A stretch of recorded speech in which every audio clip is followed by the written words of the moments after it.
IndiGo crisis ఏదైతే ఉందో దాని గురించి ప్రతి ఒక్కరికి తెలిసిందే. మరి మేము దాన్ని హ్యాండిల్ చేస్తున్నాం అని చెప్పి ఈ రోజు ఏవియేషన్ మినిస్టర్ మాట్లాడుతూ ఉన్నారు.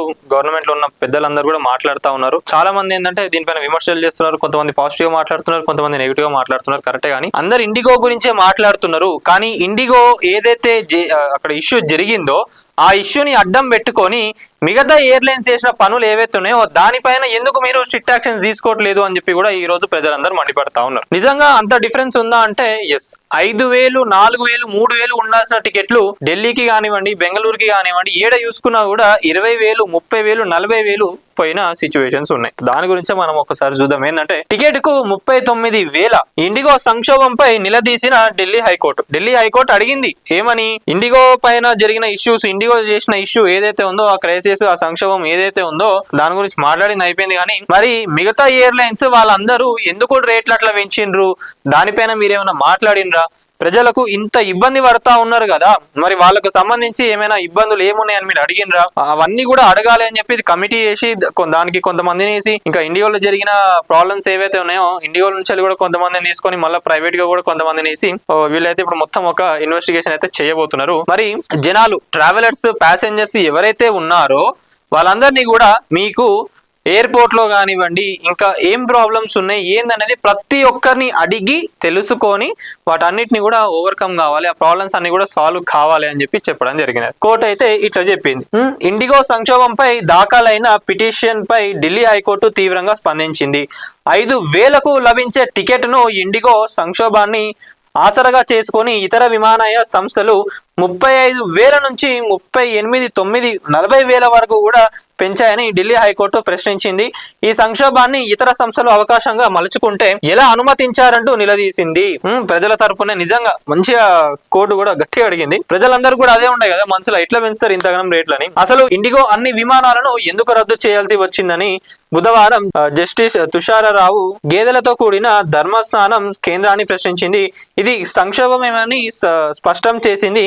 విమానాశ్రయాల్లో చిక్కుకుపోయిన ప్రయాణికులకు ఇబ్బందులతో పాటు దేశ ఆర్థిక వ్యవస్థకు కలిగిన నష్టము ముఖ్యమేనని అభిప్రాయపడింది. విచారణ కమిటీ నివేదికకు తదుపరి విచారణ జరిగే జనవరి 22వ తేదీ నాటికి సమర్పించాలని ఆదేశించింది. సో ఇంకోటి మనం చూసుకున్నట్లయితే దేశ ఆర్థిక వ్యవస్థ పైన, అంటే ఇప్పుడు జనరల్ గా మనం ఇండిగో ముచ్చట గురించి మాట్లాడుకున్నప్పుడు చాలా మంది కూడా ఒకటే చెప్తా ఉన్నారు. ఏంటంటే ఈ మోనోపాలీ విధానం ఏదైతే ఉన్నదో, అంటే జనరల్ గా మనం చూసుకున్నట్లయితే ఇండిగోకి ఆల్మోస్ట్ 60% కన్నా ఎక్కువ హ్యాండ్ ఉన్నది ఏవియేషన్ లో. అంటే అంతగానం ఉండేసరికి వాళ్ళు ఆడిందే ఆట, వాళ్ళు పాడిందే పాట అయితే ఉన్నది. చాలా మంది కూడా వచ్చిండ్రు ఏవియేషన్ లో, మేము జాయిన్ అవుతాం, మేము చేస్తాం, బిజినెస్ చేస్తాం అని చెప్పి. ఎందుకు మన హీరో రామ్ చరణ్ గారు కూడా వచ్చిండ్రు.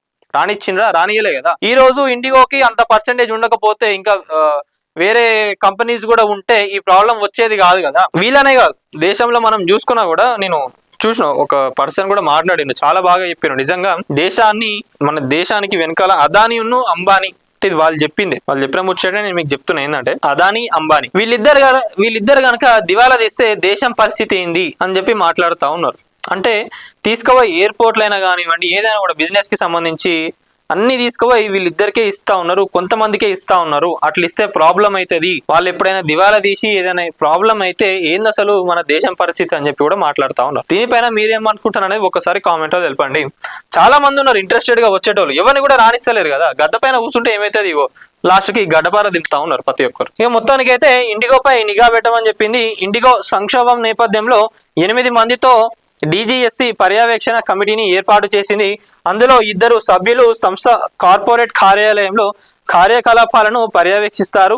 ఈ కమిటీలో deputy chief flight operations inspector, senior flight operations inspector, 2 flight operation ఇన్స్పెక్టర్లు ఉన్నారు. కార్పొరేట్ కార్యాలయంలో ఉండే అధికారులు రోజుకు ఎంతమంది ముందుగా చెప్పకుండా సెలవు తీసుకుంటున్నారు, సిబ్బంది కొరత వల్ల ఏయా సెక్టార్లలో విమాన సేవలకు అంతరాయం కలిగింది, రోజు ఎంతమంది కాక్పిట్, క్యాబిన్ సిబ్బంది అత్యవసరంగా అందుబాటులో ఉంటున్నారు అనే అంశాలన్నీ కూడా పరిశీలించాలని చెప్పి కూడా చెప్పింది. ఇది నిజంగా ఇట్లాంటిది ఏదైనా వచ్చినప్పుడు జనాలందరూ కూడా ఒకటి ఆలోచించాలి. సోషల్ మీడియాని, ట్విట్టర్ కానివ్వండి, ఇన్స్టాగ్రామ్ లో కానివ్వండి, ఎవరెవరికి ఏం బాధలు ఉన్నాయి ఏందనేది కూడా ఏవియేషన్ మినిస్టర్ కి ఇంకా అట్లనే కొట్టండి, ఎవరైతే ఇన్ఛార్జ్లు మినిస్టర్లు ఉన్నారో వాళ్ళందరినీ కూడా ట్వీట్ చేసి కొట్టండి, మాకు ఈ ప్రాబ్లమ్స్ ఉన్నాయి ఇట్లా రెక్టిఫై చేయొచ్చు అని. ఎందుకంటే ఇప్పుడు వాళ్ళు వచ్చి అడుగుతారో లేదో తెలియదు. కోర్టు అయితే చెప్పింది జనాల దగ్గరికి కూడా వెళ్ళి ప్యాసింజర్స్ ని అడగండి ఏమేం ప్రాబ్లమ్స్ ఉన్నాయి, దాన్ని బట్టి వాళ్ళకి సదుపాయాలు ఉన్నాయా లేవా, అక్కడ రెస్ట్ తీసుకోవడానికి అయినా ఫుడ్ గురించి అయినా ఏవైనా కూడా ఇట్లా ఛాన్స్ వచ్చినప్పుడు కూడా మనం కూడా వాయిస్ రేజ్ చేయాలి కదా. మంచి అవకాశం ఇచ్చింది మనకు కోర్టు కూడా. ఏంటంటే మొత్తం ఫీట్ లో కొట్టండి ఒక్కొక్కరు ఏమేం ప్రాబ్లమ్స్ ఉంటాయి ఎట్లా సార్ట్ అవుట్ చేయొచ్చు ఏందనేది. ఎందుకంటే మనం కూడా ఓటేసిన మన హక్కు అది. అందుకే ప్రతి ఒక్కరు కూడా దీన్ని ఉపయోగించి ఏమేం ప్రాబ్లమ్స్ ఉంటాయి ఏంటంటే మొత్తం ట్వీట్ కొట్టండి. వీడియో ఇస్తున్న వాళ్ళు ఎవరైతే ఉన్నారో మీరేం అనుకుంటున్నారు దీనిపైన, ఇంకా దీన్ని ఎట్లా మన ఫ్యూచర్ లో కూడా ఏం ప్రాబ్లమ్స్ రాకుండా కూడా ఏవియేషన్ మినిస్టర్ రామ్మోహన్ నాయుడు గారు చేస్తా అని చెప్పిండ్రు. నేనైతే దీన్ని అసలు వదిలిపెట్టా, నాకు వారం రోజుల నుంచి నిద్ర లేదు. చాలా మంది మస్తు మాటలు అన్నారు, ప్రతి ఒక్క దానికి కూడా నేను ఆన్సర్ చెప్తా, దీనైతే వదిలిపెట్టే ప్రసక్తే లేదు. ఇండిగో CEO ఎవరైతే ఉన్నారో వాళ్ళని కూడా దింపేటందుకు ఆ పోస్టులకి వెళ్ళి తీసేయడానికి కూడా ప్రయత్నాలు జరుగుతాయని చెప్పి కూడా చెప్పడం జరిగినది. దీనిపైన మీరు ఏమనుకుంటారని ఒకసారి మీ కామెంట్లో తెలపండి.